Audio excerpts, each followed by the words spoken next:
When you tell people what you're doing, your goals, your plans, your hustle, you're essentially seeking validation before results. You're giving your mind the illusion of completion. The brain, particularly the dopamine system, can confuse recognition for achievement. And what happens? Motivation drops, execution slows, the urgency dissolves. That's why silence is more powerful than boasting. You don't need to convince anyone, you need to prove it, through results, consistency, and change that people can feel even if they never hear a word about it. The strongest energy in a room doesn't shout, it radiates. That comes from real discipline and aligned action, not storytelling about ambition. The moment you start living in a way that speaks for itself, when your energy sharpens, your eyes focus, your habits shift, people notice.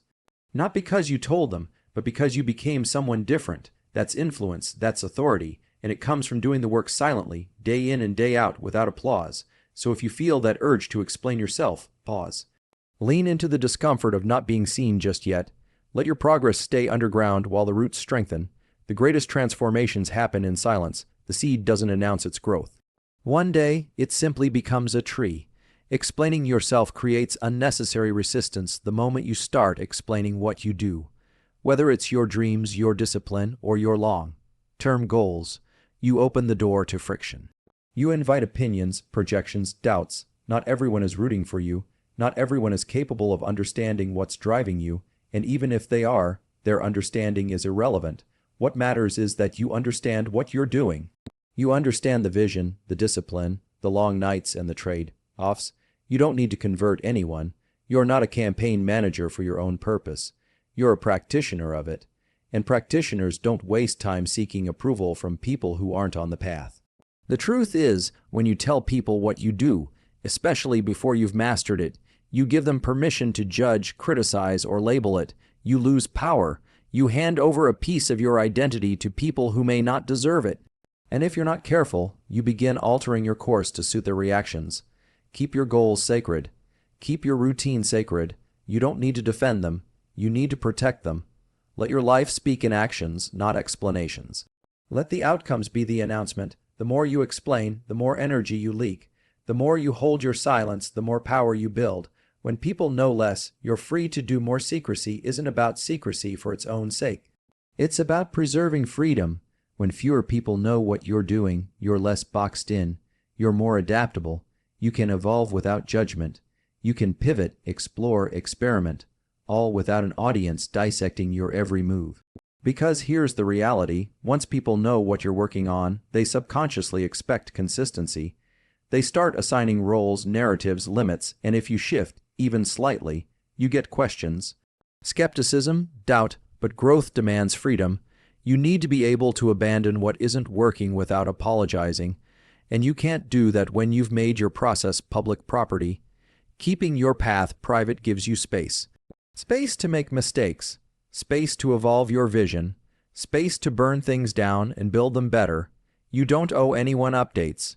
You owe yourself the permission to stay fluid, because it's in that fluidity that greatness is born.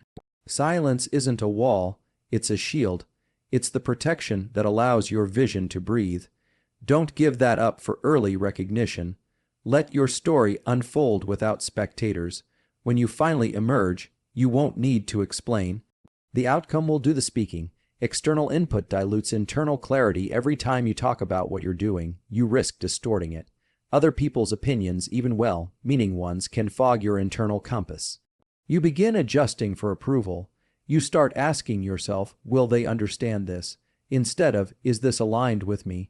The brain craves belonging. It seeks safety and approval. But mastery comes from internal alignment, not consensus. Your vision is yours for a reason. It came to you, not them. The more voices you allow into that process, the less sharp your vision becomes. When you operate in silence, you stay connected to your instincts. You hear your inner signal more clearly. You move with more intention. You don't second guess because there's no echo chamber. There's just you and the work. That kind of clarity is rare and it's powerful. Don't let noise drown out your direction. Protect your internal space like it's sacred, because it is. Growth is not a group activity. It's a solo mission. And the more solitude you embrace, the sharper your clarity becomes. That's how you create something truly original, something untouchable. People respect results, not declarations if you want to earn respect. Don't talk about what you're building, build it. Don't narrate your grind. Let the results arrive, because people don't remember what you said you were going to do. They remember what you actually did. Words fade, outcomes remain. There's a principle in neuroscience called dopamine dissociation. When you talk about your goals and get praised, your brain gets a small dopamine hit, just like it would after success. But that false reward tricks your system.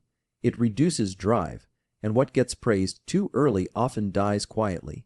That's why the most impactful people stay quiet during the climb. They know praise is premature. They know silence is strategic. And they understand that results speak louder than any caption, conversation, or claim. So make this your practice. Don't seek recognition. Seek results. Let your presence become proof. Let your discipline become your introduction. When the outcomes are real, you won't have to ask for respect. It will come uninvited. The most powerful energy is mysterious. There's something magnetic about people who are silent, focused, and clearly on a mission. You don't know what they're working on, but you can feel it. That mystery is powerful. It draws people in, not because you've said anything, but because your presence carries weight. In a world where everyone's broadcasting, silence becomes attractive. It signals depth, control, confidence. You're not trying to prove, you're just becoming. That kind of energy can't be faked. It comes from real effort behind the scenes. It comes from alignment, from staying grounded in your own process. Mystery invites curiosity, and curiosity creates opportunity. People will start wondering what's different about you, why your energy feels sharper, why your demeanor feels grounded. That's when influence begins, not because you demanded it, but because you earned it through presence and consistency. So stop narrating, stop trying to convince. Your silence, your focus, your transformation, these are the real signals of power. Let people wonder. Let your actions create the questions. Because when people can't quite figure you out, they start paying closer attention.